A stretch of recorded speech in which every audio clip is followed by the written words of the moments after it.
Science में 80 out of 80 marks लाना चाहते हो, टॉपर बनना चाहते हो, है ना।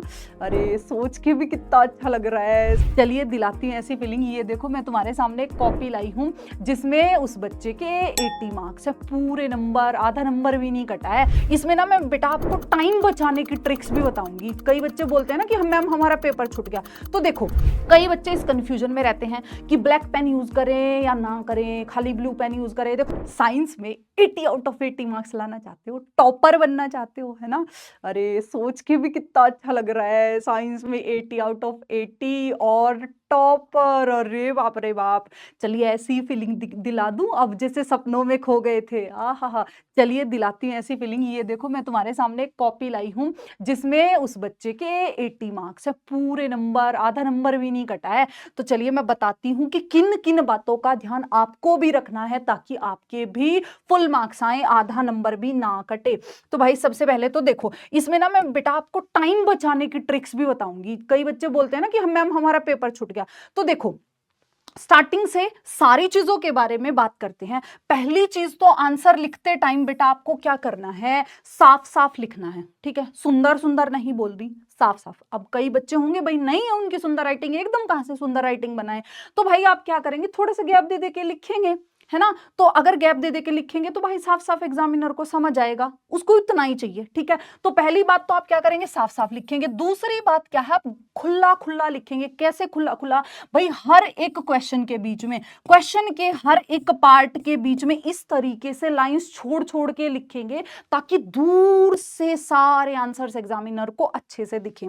अच्छा, अब टाइम बचाने के लिए देखो इन्होंने क्या किया है। इस बच्चे ने जो आपका फर्स्ट क्वेश्चन के पार्ट्स आते हैं, मतलब जो एमसीक्यू की फॉर्म में आपसे पूछे जाते हैं, उसमें क्या है कि सिर्फ और सिर्फ जो वाला आंसर ठीक था ना, भाई फर्स्ट में द ठीक था, सेकंड में अ ठीक था, थर्ड में स ठीक था, उसने सिर्फ वही लिखे। अब कई बच्चे सोचते हैं कि नहीं भाई हम तो ना पूरा नाम लिखेंगे, वो पूरा ऑप्शन लिखेंगे जो सही है।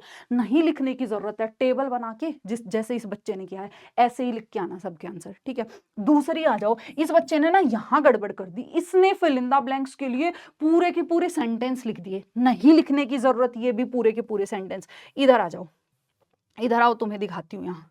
ठीक है, यहाँ ये देखो, ये इंग्लिश मीडियम की कॉपी है, इंग्लिश मीडियम हिंदी मीडियम दोनों बच्चों को दिखाऊंगी। ठीक है, ये देखो इंग्लिश मीडियम की कॉपी।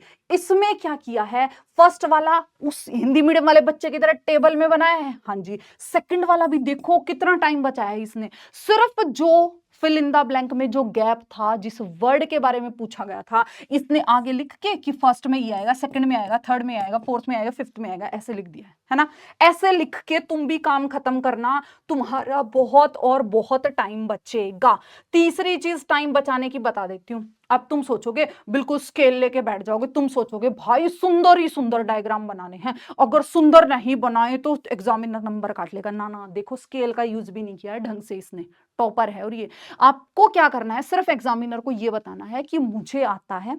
ये लो मैं सारे पार्ट्स आपको बना के दिखा देता हूं, उनको लेबल करके दिखा देता हूं। एग्जामिनर को सिर्फ उतना ही चाहिए, आपको वहां आर्टिस्ट नहीं बनना है।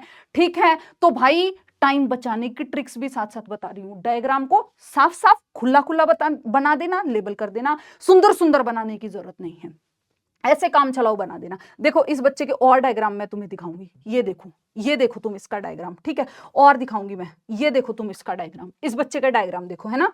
अच्छा, इंग्लिश मीडियम वाले बच्चे के भी डायग्राम दिखा देती हूँ। ठीक है, इसके भी ये देखो, चाहे इंग्लिश मीडियम का बच्चा चाहे हिंदी मीडियम का बच्चा है, बेटा इतने सुंदर डायग्राम ये नहीं बना पाए हैं, लेकिन इन्होंने ठीक बनाए हैं। ठीक है, तो मतलब इस चीज से है कि आप उनको ठीक बनाओ। सिर्फ देखो किसी भी चीज का डायग्राम है ना, केमिस्ट्री का है, फिजिक्स का है, किसी भी चीज का है, डायग्राम बना के जरूर आओ जहां पॉसिबल है। अच्छा, एक और चीज भाई, कहीं भी आपसे जब भी वो डिफरेंस पूछता है किन्हीं दो के बीच में, तो इस तरीके से लाइन लगा के एक का हेडिंग इधर बना देना, एक की हेडिंग इधर बना देना। इसका फर्स्ट पॉइंट, इसके फर्स्ट पॉइंट दोनों एक दूसरे के सामने होने चाहिए, फिर एक लाइन का गैप होना चाहिए, उसके बाद इधर का सेकंड पॉइंट और इधर का सेकंड पॉइंट एक दूसरे के सामने होने चाहिए, फिर गैप होना चाहिए, फिर इधर का थर्ड पॉइंट इधर के थर्ड पॉइंट के सामने होना चाहिए। देखो हिंदी मीडियम वाले बच्चे की कॉपी में भी आपको दिखा देती हूं, हिंदी मीडियम वाले बच्चे की कॉपी में भी आपको इस तरीके से डिफरेंस दिखा देती हूं मैं। ये देखिए इस बच्चे ने भी क्या किया है। अच्छा, कई बच्चे इस कंफ्यूजन में रहते हैं कि ब्लैक पेन यूज करें या ना करें, खाली ब्लू पेन यूज करें। देखो जो इंग्लिश मीडियम वाले बच्चे कॉपी दिखा रही हूँ ना मैं, उसने सिर्फ और सिर्फ बेटा ब्लू पेन को यूज किया, लेकिन जो हिंदी मीडियम वाले बच्चे की कॉपी में दिखा रही हूँ, इसने हेडिंग बनाने के लिए ब्लैक पेन्स का यूज किया है। ठीक है, तो ये वाला डाउट भी अपना क्लियर कर लो कि मैम सिर्फ ब्लू पेन यूज करें या ब्लैक भी यूज कर सकते हैं हेडिंग बनाने के लिए। ठीक है, इसने भी डिफरेंस बेटा देखो ऐसे ही बहुत अच्छे से गैप दे दे के लाइन छोड़ छोड़ के लिखे हैं, और इसका पॉइंट आमने सामने लिखे हैं। ठीक है, अच्छा और बात आप क्या ध्यान रखोगे, इधर देख लो बेटा, जब भी आप किसी चीज के बारे में लिखोगे ना, जैसे इसने यहां धारा नियंत्रक की डेफिनेशन लिखी है, तो पहले इसने हेडिंग बनाई है कि मैं धारा नियंत्रक के बारे में लिख रहा हूं। इधर देखो इसने क्या लिखा है, जैव विकास प्रक्रम में जीवाश्मों की निम्नलिखित भूमिका है। इसने पहले हेडिंग बनाई है कि मैं इसकी भूमिका के बारे में लिखने जा रहा हूं, उसके बाद ये पॉइंट्स लिखे हैं। तो आप जिस भी चीज के बारे में लिखो बेटा, उससे पहले उसकी हेडिंग बनाओ मेरे प्यारे बच्चों।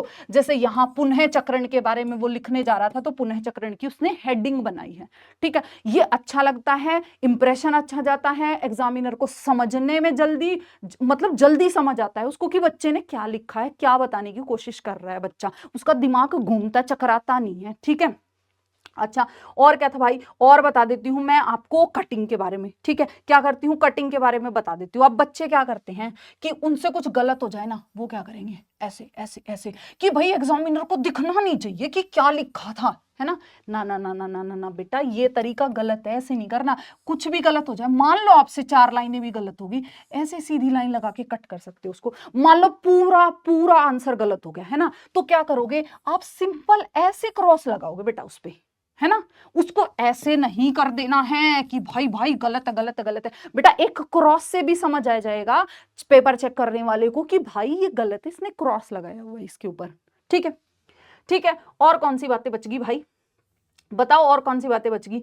आई थिंक तो सब बता दिया मैम ने, है ना।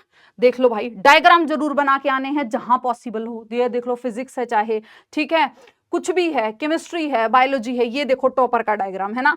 तुम ये मत सोचना कि मुझे इतने अच्छे से नहीं बनाना था, जैसा बनाना है बस बना के आ जाना, बना के जरूर आ जाना। इसका डायग्राम देख लो, है ना, इसका डायग्राम देख लो। ठीक है, और कुछ बच गया, और कुछ बच गया मेरे अकॉर्डिंग तो, और कुछ बचा नहीं है भाई। टाइम बचाने की ट्रिक भी बता दी है, और आंसर कॉपी भी, आंसर शीट में लिखना कैसे है वो भी बता दिया है। ठीक है, गलतियां नहीं करनी है।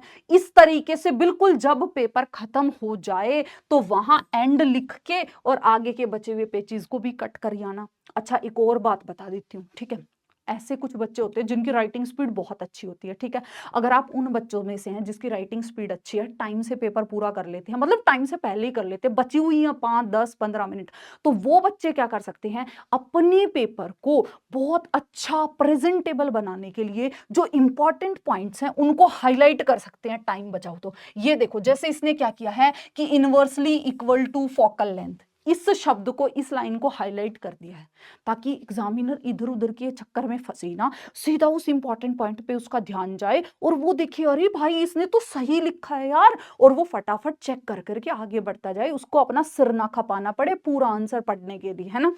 इस तरीके से ये काम आप कर सकते हो। ये देखो इसने कितने अच्छे से भाई पूरी ब्रैकेट में बंद किया है, इसको देखो बॉक्स में बंद किया है, कितने अच्छे से बॉक्सेस में बंद किया है। आप कर सकते हो, प्रेजेंटेबल लगेगी आपकी आंसर शीट। ठीक है, फ्लो चार्ट, किसी क्वेश्चन में अगर फ्लो चार्ट बन सकता हो बना दो।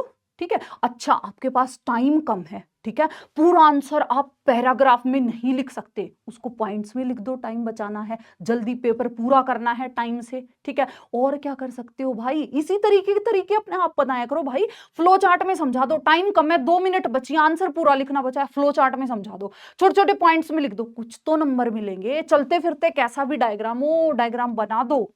ठीक है, नाम सही लिख दो, साफ साफ सा बना दो, थोड़ा दिख जाए, उसको समझ आ जाए कि आपने बना क्या रखा है। ठीक है, समझ गए, समझ गए। इन सब बातों का भाई आपको ध्यान रखना है, अपना आंसर लिखते टाइम टाइम बचाते हुए चलना है, टाइम पे बिल्कुल अपना पेपर पूरा करना है, कोई भी क्वेश्चन नहीं छोड़ना है। ठीक है, आप सभी बच्चों को मेरी तरफ से ऑल द बेस्ट, कुछ गड़बड़ मत करके आना, सब अच्छा करके आना। ठीक है, ऑल द बेस्ट मेरे प्यारे बच्चों।